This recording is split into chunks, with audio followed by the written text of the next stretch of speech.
Have you ever wondered why some people at 95 walk briskly down the street, while others at 70 have trouble getting out of bed? What is the real secret of those who manage to remain lucid at 90 years of age and beyond, with an energy that is the envy of much younger people? The answer may surprise you. It's not about lucky genetics or expensive supplements, but simple daily actions that anyone can start practicing today. In this video, you will discover through the Zen story of a centenarian monk the secrets of longevity that Buddhist wisdom has handed down for millennia. And if you stay until the end, you will understand that how to live up to 100 years is not a matter of luck, but of conscious choices that you can make every morning as soon as you wake up. But before continuing, like the video, share it with those who might benefit from it, and write in the comments where you follow us from. The first ray of sunshine was breaking through the mountains surrounding the monastery when Master Hayashi, who had recently turned 95, rose from his tatami with a fluid movement that would have been the envy of a young man of 50. The pilgrims who had arrived the day before watched in amazement as he began his daily routine with the grace of a silent dance. "Master," said a visitor in his 60s, leaning heavily on his cane, "I have heard that you follow special anti-aging rituals. Is it true that you have special morning habits for longevity? At 65, I wake up already tired." The monk smiled, his eyes shining like stars on a clear night. "Let me share with you what I have learned in nearly a century of life. These are not hidden secrets, but advice from centenarians that anyone can follow at any age." He sat elegantly in the center of the small group of visitors, his back straight and his gaze alert. "The first thing I do every morning for 70 years now is to say thank you. Before I even get up, I put my hands on my heart and thank this body for carrying me through another night. Gratitude is the first Buddhist advice I offer you. When you love your body, it reciprocates with health." An older woman leaned forward with interest. "And then, Master, the second habit is conscious breathing. Still lying down, I take 10 deep breaths, imagining that each inhalation brings vital energy and each exhalation releases accumulated tension. This oxygenates the blood and gently awakens every cell of the body." Master Hayashi stood up and demonstrated slow, deep breathing, his chest expanding naturally. "See, it's not just air coming in, it's prana, life energy. This practice alone can add years to your life." "The third habit," he continued, "is gentle movement. As soon as I get up, I dedicate 15 minutes to gentle stretches, inspired by the movements of animals. The stretching cat, the stretching bear, the dancing crane. The human body is made to move, not to remain rigid." He performed a few fluid movements, his joints moving without the slightest creaking. The visitors looked at him in disbelief. This man was almost a century old, and yet he moved as if time had never touched him. "The fourth habit might seem strange to you," he said with a mischievous smile. "Every morning I look in the mirror and I laugh. I laugh at my wrinkles, I laugh at my gray hair, I laugh at the fact that I'm still here despite everything. Joy is the best elixir of long life that exists." A younger man raised his hand. "Master, how is it possible that at 95 you are more energetic than I am at 50? "Ah, dear friend, this is the fifth and most important habit. Every morning I nourish my mind with positive intentions. I do not wake up thinking about what I can no longer do, but about what I can still learn, share, discover. The mind that ages is the one that loses curiosity." The monk approached the window that looked out onto the Zen garden, where a centuries-old cherry tree still showed green buds despite its age. "Do you see that tree? It is over 200 years old, and yet every spring it still blooms. Why? Because it has never stopped believing in its ability to be reborn." "But Maestro," a lady intervened, "I'm 70 years old, and I already feel old. Is it too late to start?"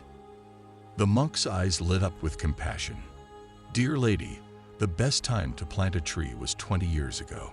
The second best time is today.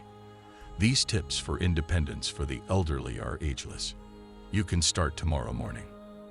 True Buddhist wisdom, he continued, teaches us that every dawn is a new birth. It doesn't matter how many years you have behind you. What matters is how much life you have ahead of you, and the life ahead depends on how you live each single morning. An old man who had been silent came forward. Master, do you really believe that by following these habits one can live so long? It's not just adding years to life, he replied in a firm but gentle voice, but adding life to years. I've known people who died at 40 and were buried at 80, and others like me who at 95 are still discovering something new every day. True longevity is not a matter of time, but of quality. When you wake up each morning with gratitude, breathe with awareness, move your body with gentleness, smile at life with joy, and nourish your mind with curiosity, you are doing much more than adding days to your calendar. You are creating a life worth living. He paused for a moment, letting his words sink into the hearts of those present like seeds in fertile soil. Remember, there are no secrets to longevity hidden in some remote monastery. There are simple choices you make every morning as you open your eyes. The question is, what will you choose tomorrow at dawn? A young woman who accompanied her 90-year-old grandmother timidly raised her hand. Master, my grandmother always says that at her age it is no longer worth starting new morning habits for longevity. What can I say to convince her? The monk approached the old woman with a confident step. Dear lady, how old are you? 90 last month, the grandmother replied in a trembling voice. 90, exclaimed the master with genuine joy. That's wonderful. At 90, I began practicing calligraphy with my left hand. Do you know why? Because I wanted my brain to continue making new connections, and it still works. To demonstrate, he picked up a paintbrush and wrote a few Japanese characters with his left hand, his strokes smooth and precise. See, the brain that keeps learning is the secret to staying sharp at 90 and beyond. Grandma looked at him with wide eyes. But I'm afraid of falling when I get up in the morning. I understand perfectly, the monk replied with infinite patience. I too, some days, feel the weight of the years. But do you know what I have discovered? Fear is fought with gradualness and kindness towards oneself. He sat down next to her and gently took her hands. Start with the first habit, gratitude. Stay in bed and give thanks. Then, when you feel ready, start with small, gentle breaths. There is no rush. The perfect daily routine is one that respects your time. But what if I fall? The woman asked again. Then you will fall with dignity, she replied smiling, because you will have tried to live instead of just survive. And who said you have to do everything alone? Ask for help. Buddhist wisdom teaches us that true independence does not mean doing everything alone, but knowing when to accept support. A middle-aged man spoke up. Master, you said that these habits can add years to your life. But is it scientifically proven? The monk laughed heartily. My dear friend, I am living proof. But if you want the science, here it is. Gratitude reduces cortisol, the stress hormone. Deep breathing oxygenates the blood and calms the nervous system. Movement keeps joints and muscles flexible. Laughter releases natural endorphins, and mental curiosity stimulates neuroplasticity. But most of all, he continued, these anti-aging rituals work because they create a positive state of mind. And when the mind is peaceful, the body follows. This is the true Buddhist advice I offer you. Body and mind are one. The young woman who asked the first question still looked worried. But if my grandmother starts now, at 90, how long will it take to see results? The results, the master replied with an enlightened smile. Start from day one. Not in the body, perhaps, but in the spirit. And when the spirit is reborn, the body cannot help but follow.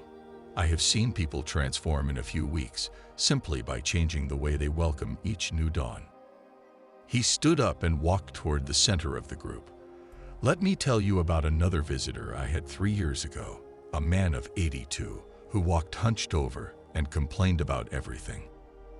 He started with just the habit of morning gratitude. In a month, his posture had changed. In 3 months, he was smiling again. Today, at 85, he practices Tai Chi in the park and teaches young people. This shows that living to 100 is not a matter of genetics, but of attitude. Every morning you choose whether to grow old or mature. There is a huge difference between the two. The monk stopped at the window where the sun filtered through the branches of the ancient cherry tree. That tree taught me everything I know about longevity. It does not fight against time, but dances with it. It does not resist change, but welcomes it. And above all, it never stops bearing fruit, even when its branches seem too old to support the spring. This centenarian advice I shared with you today is not mine, he said, turning to the group. It belongs to all those who have chosen to see each morning as a gift, not a burden. And you, of all people, can become the centenarians of tomorrow. The silence that followed was one of reflection and hope.